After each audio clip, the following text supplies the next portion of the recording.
Hello दोस्तों, मैं अमर स्वागत करता हूं यूट्यूब चैनल जीके क्लास में। दोस्तों, इस वीडियो में हम एनटीपीसी ग्रुप डी और रेलवे के जितने भी एग्ज़ाम हुए हैं पिछले 3-4 सालों में, उसे कुछ जो मोस्ट इम्पॉर्टेंट प्रश्न हैं विज्ञान के, उसको सेलेक्ट करके एक सीरीज़ चलाया जा रहा है जिसमें ये भाग 14 है। इससे पहले मैंने दोस्तों भाग 13 बना लिया है। अगर आप अभी तक आप उन भागों को नहीं देखा, उन वीडियोस को नहीं देखें, तो उसका जो लिंक है मैंने डिस्क्रिप्शन में दे दिया, वहाँ से जाकर आप देख सकते हैं। दोस्तों, ये जो सीरीज़ चला रहा हूँ, जो ये वीडियो आप देख रहे हैं, उनके लिए काफ़ी महत्वपूर्ण है, जो कि एनटीपीसी और ग्रुप डी की तैयारी बहुत गंभीरता से सीरियस होकर कर रहे हैं। क्योंकि इस सीरीज़ में, इस वीडियो में आपको वही प्रश्न दिखेंगे जो कि पिछले साल एनटीपीसी और ग्रुप डी में पूछे गए हैं। ठीक है दोस्तों, उसमें से जो मोस्ट इंपॉर्टेंट है उसको सेलेक्ट करके उसका एक सीरीज चलाया जा रहा है। रेगुलर 20 प्रश्नों का एक कंपाइलेशन करके एक वीडियो दिया जाता है और वो आपके एग्ज़ाम के पॉइंट ऑफ व्यू से काफ़ी महत्वपूर्ण है। तो मैं कहूँगा दोस्तों, अगर आप इस चैनल पर पहली बार आए हैं तो इस चैनल को सब्सक्राइब करके बेल नोटिफिकेशन आइकन को दबा लीजिए, और वीडियो पसंद आए तो लाइक शेयर भी करिए। शेयर अपने दोस्तों के साथ करिए जो कि एनटीपीसी ग्रुप डी और जितने भी कॉम्पिटिटिव एग्ज़ाम है उसकी तैयारी गंभीरता से करते हैं। दोस्तों चलिए आइए इस वीडियो के पहले प्रश्न को हम देखते हैं। दोस्तों, इस वीडियो का पहला प्रश्न है, चीनी लवण का रासायनिक नाम क्या है जिसका उपयोग हम चीनी व्यंजन तैयार करने में करते हैं। ठीक है दोस्तों, तो इसका सही जो आंसर होगा वह होगा दोस्तों option C, monosodium glutamate. Monosodium glutamate का जो रासायनिक सूत्र है दोस्तों वह है C5H8NNaO4। ठीक है, C5H8NNaO4 इसका रासायनिक सूत्र है। ठीक है दोस्तों, यह जो है मोनोसोडियम ग्लूटामेट है। मोनोसोडियम ग्लूटामेट का जो रासायनिक सूत्र है और जो इसका जो उपयोग है दोस्तों, यह जो उपयोग है ख़ास तौर से जो चाइनीज़ और जापानी व्यंजन होते हैं उसको स्वादिष्ट बनाने के लिए इसका प्रयोग किया जाता है। FDA है जो फूड एंड ड्रग एडमिनिस्ट्रेशन होता है, वह कहता है अगर भोजन में इसकी मात्रा 3 ग्राम से अधिक डाली जाएगी या यूज़ किया जाएगा तो ये गंभीर बीमारियों को जन्म देता है। ठीक है, तो क्वेश्चन था दोस्तों कि चीनी लवण का रासायनिक नाम क्या है जिसका उपयोग हम चीनी व्यंजन तैयार करने में करते हैं।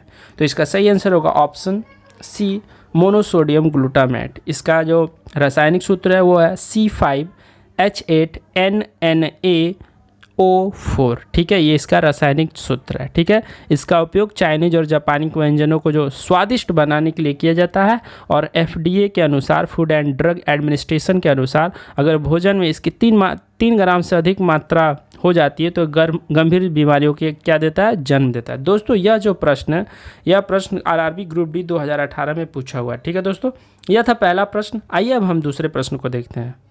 दूसरा प्रश्न है दोस्तों, सिलिका घुलनशील है। सिलिका किस में घुलनशील है? तो इसका सही आंसर होगा ऑप्शन डी, HF में। HF को क्या कहते हैं? तो इसे हाइड्रोजन फ्लोराइड कहते हैं। क्या कहते हैं? हाइड्रोजन फ्लोराइड कहते हैं। ठीक है, और सिलिका जो है, सिलिका का रासायनिक सूत्र क्या होता है? तो वह होता है दोस्तों SiO2। ठीक है, ये सिलिका का रासायनिक सूत्र है। ठीक है, SiO2 सिलिका का रासायनिक सूत्र है। सिलिका को दोस्तों हम सिलिकॉन डाइऑक्साइड भी बोलते हैं। सिलिका को हम सिलिकॉन डाइऑक्साइड भी बोलते हैं। RRB ग्रुप डी का प्रश्न है दोस्तों। ठीक है, आप जो भी यहाँ प्रश्न देखेंगे सारे रेलवे में जो पूछे गए हैं पिछले 3-4 सालों में उसी से लिए गए हैं। Group D, NTPC, RRB, JEE, ALP technician, जितने भी प्रश्न पूछे गए उनसे लेकर एक संग्रहण करके उस प्रश्नों का जो मोस्ट इम्पॉर्टेंट है, जो पूछे जाने की संभावना है, उसको लेकर बनाया जा रहा है। अभी तक आपने उन वीडियोस को नहीं देखा है, 13 भाग को नहीं देखा है, तो आप जाकर इसका जो लिंक मैंने इसके डिस्क्रिप्शन में दे दिया, आप वहाँ से देख सकते हैं। चलिए अब हम अगले प्रश्न को देखते हैं। अगला प्रश्न है दोस्तों, एक सोलर सेल किससे बना होता है? एक सोलर सेल जो दोस्तों है यह सिलिकॉन से बना होता है। ऑप्शन ए इसका सही आंसर होगा। ठीक है, सोलर सेल को दोस्तों हम फोटोवोल्टिक सेल भी कहते हैं, और जो यह कार्य करता है वो प्रकाश ऊर्जा को वैद्युत ऊर्जा में बदलने का कार्य करता है। ठीक है दोस्तों, ठीक है, तो इसका सही आंसर क्या होगा? Option A silicon. RRB group D 2018 का प्रश्न है। चलिए हम अब अगले प्रश्न को देखते हैं। अगला प्रश्न दोस्तों, यह प्रश्न दोस्तों आरआरबी एनटीपीसी 2016 का है। प्रश्न है, टूथपेस्ट का एक घटक नहीं है, इसमें से कौन सा ऐसा ऑप्शन है जो कि टूथपेस्ट का एक घटक नहीं है? तो दोस्तों इसका सही आंसर होगा ऑप्शन सी, लुब्रिकेंट। लुब्रिकेंट क्या है? टूथपेस्ट का एक घटक नहीं है। चलिए अब हम अगले प्रश्न को देखते हैं। अगला प्रश्न है दोस्तों, निम्नलिखित धातुओं में से कौन सी फोटो फिल्मों में इस्तेमाल की जाती है? निम्नलिखित धातुओं में से कौन सी फोटो फिल्मों में इस्तेमाल की जाती है? तो इसका सही आंसर होगा दोस्तों ऑप्शन बी, रजत। रजत का जो एक ऐसा धातु है जिसे फोटो फिल्मों में इस्तेमाल किया जाता है। ठीक है दोस्तों, चलिए अब हम अगले प्रश्न को देखते हैं। अगला प्रश्न आरआरबी जेईई 2019 का पूछा हुआ है। प्रश्न है, निम्नलिखित में से कौन सा पदार्थ चमकदार दिखाई देता है? तो इसका सही आंसर होगा ऑप्शन बी, एल्युमिनियम। ठीक है दोस्तों, एल्युमिनियम जो है वह एक ऐसा पदार्थ है जो चमकदार दिखाई देता है इन सभी में से। ठीक है, आरआरबी जेईई 2019 का पूछा हुआ प्रश्न। अब हम अगले प्रश्न पर चलते हैं। अगला प्रश्न दोस्तों, प्रकृति में मुक्त तत्व के रूप में पाया जाता है। नेचर में कौन सा ऐसा तत्व है जो मुक्त रूप में पाया जाता है? तो दोस्तों इसका सही आंसर होगा ऑप्शन ए, एजी। एजी को क्या कहते हैं? यह किसका रासायनिक सूत्र है?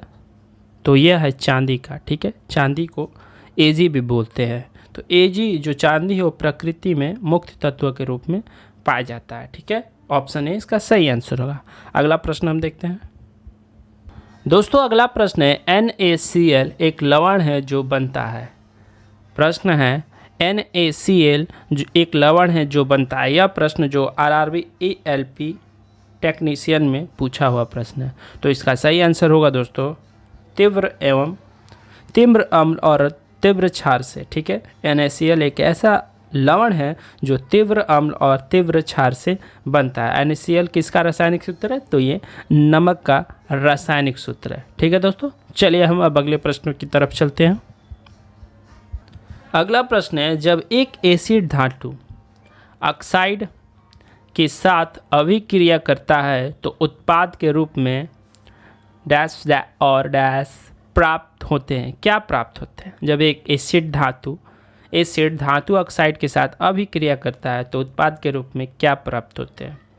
तो दोस्तों इसका सही आंसर होगा ऑप्शन ए, लवण और जल प्राप्त होते हैं। जब कभी भी एसिड धातु ऑक्साइड के साथ अभिक्रिया करती है तो वो लवण और जल देता है, मतलब उससे लवण और जल प्राप्त होते हैं। ठीक है दोस्तों, लवण और जल प्राप्त होते हैं। यह आरआरबी ग्रुप डी का पूछा हुआ है। अब हम अगले प्रश्न को देखते हैं।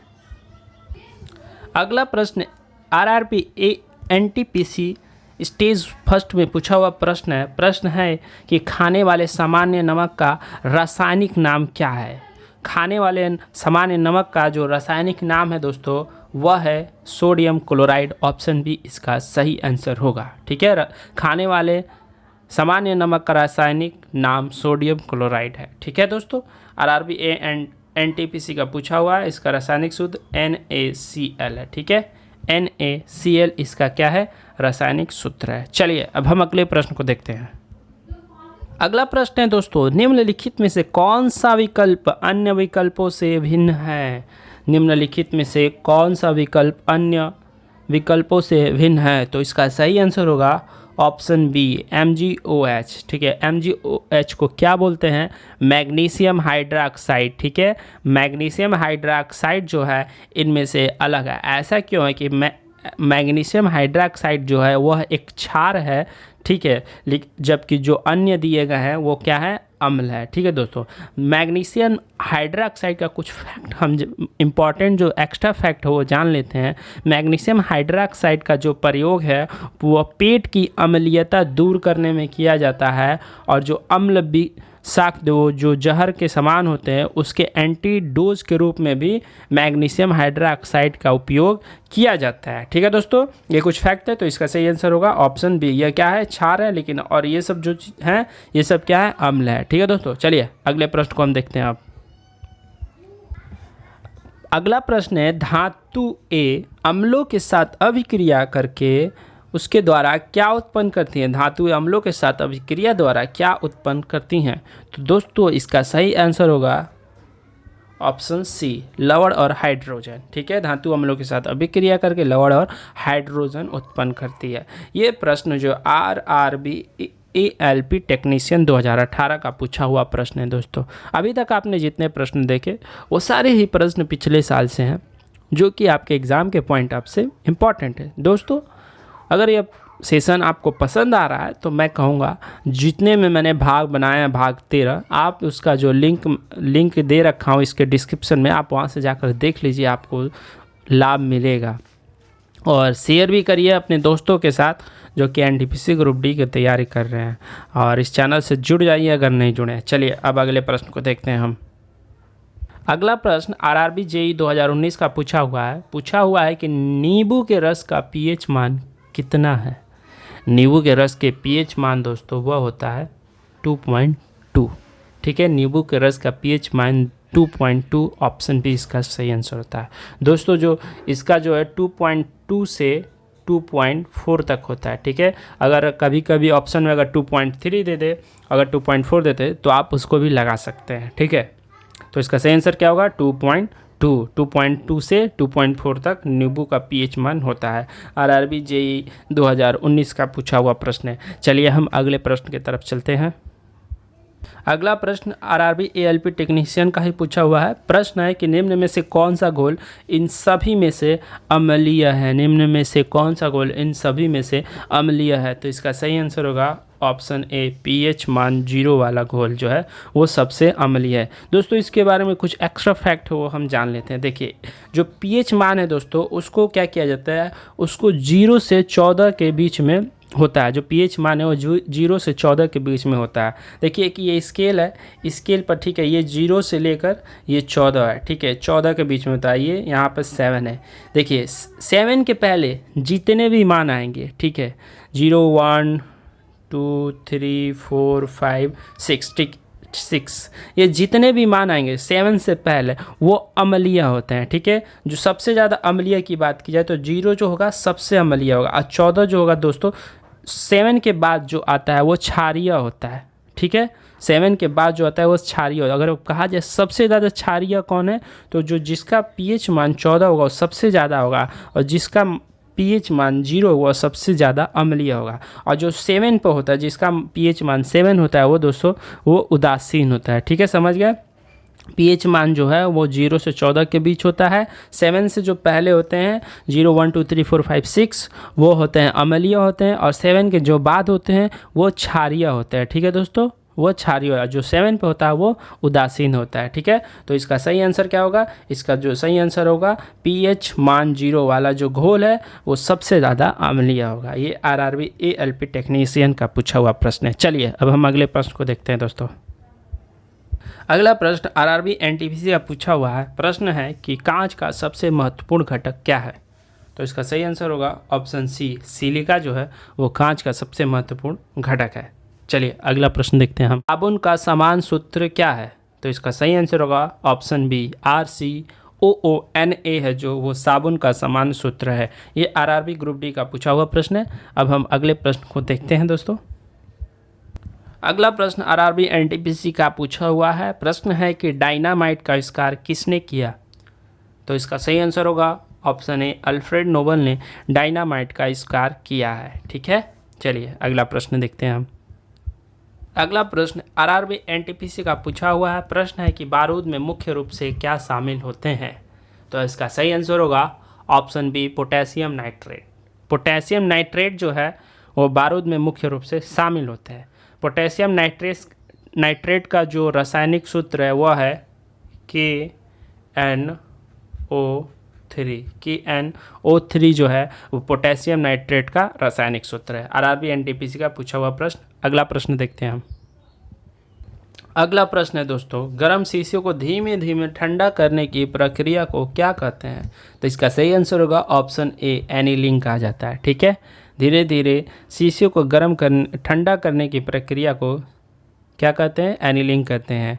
गर्म शीशे को धीरे धीरे जब हम ठंडा करते हैं, जो वह प्रक्रिया होता है उसे ही हम एनीलिंग कहते हैं। RRB NTPC 2016। अगला प्रश्न दोस्तों, सिरके में उपस्थित जैविक अम्ल कौन सा है? तो इसका सही आंसर होगा ऑप्शन बी, इथेनोइक अम्ल है। ठीक है, इथेनोइक अम्ल है।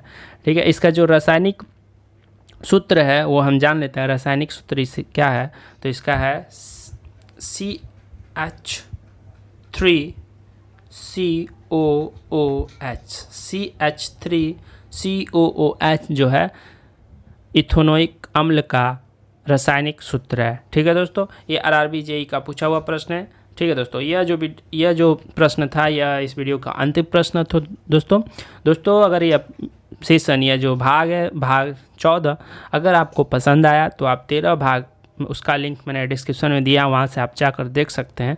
आपको डेफिनेटली यह लाभ पहुँचाएगा आपके एनटीपीसी और ग्रुप डी एग्ज़ाम में। और इसे शेयर भी करिए अपने दोस्तों के साथ, जिससे कि उनको भी कुछ इससे लाभ मिल सके। दोस्तों, अगर पसंद आया वीडियो तो इसको लाइक करिए, मेरे चैनल से जुड़ जाइए, मेरे चैनल को सब्सक्राइब करके बेल नोटिफिकेशन आइकन को दबा दीजिए, जिससे कि जो भी मैं भाग डालने वाला हूँ उसका नोटिफिकेशन आपको सबसे पहले मिल जाए। दोस्तों, अगर आपका कोई राय है, कैसा वीडियो लगा, कमेंट ज़रूर करिएगा। चलिए इस वीडियो पे यहीं अंत करते हैं, मिलते हैं इसके अगले भाग में। बहुत बहुत धन्यवाद।